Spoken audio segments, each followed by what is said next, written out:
واختلاف الليل والنهار. أعوذ بالله من الشيطان الرجيم. بسم الله الرحمن الرحيم.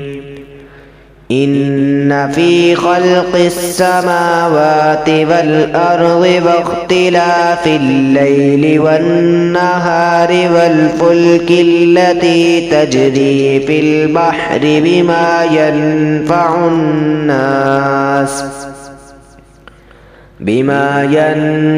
الناس وما أنزل الله من السماء من ماء فأحيا به الأرض بعد موتها وبث فيها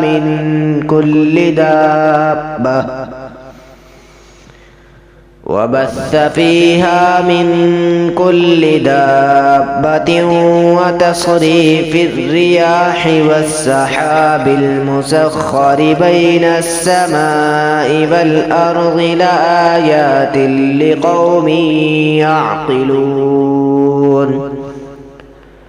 ومن الناس من يتخذ من دون الله أندادا يحبونهم كحب الله والذين آمنوا أشد حبا لله. ولو يرى الذين ظلموا إذ يرون العذاب أن القوة لله جميعا وأن الله شديد العذاب.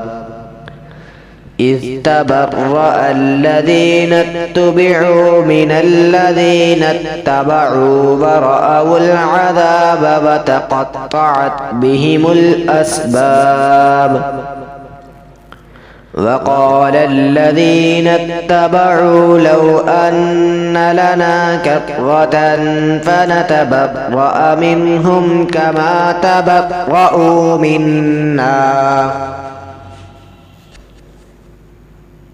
كذلك يريهم الله أعمالهم حسرات عليهم وما هم بخارجين من النار.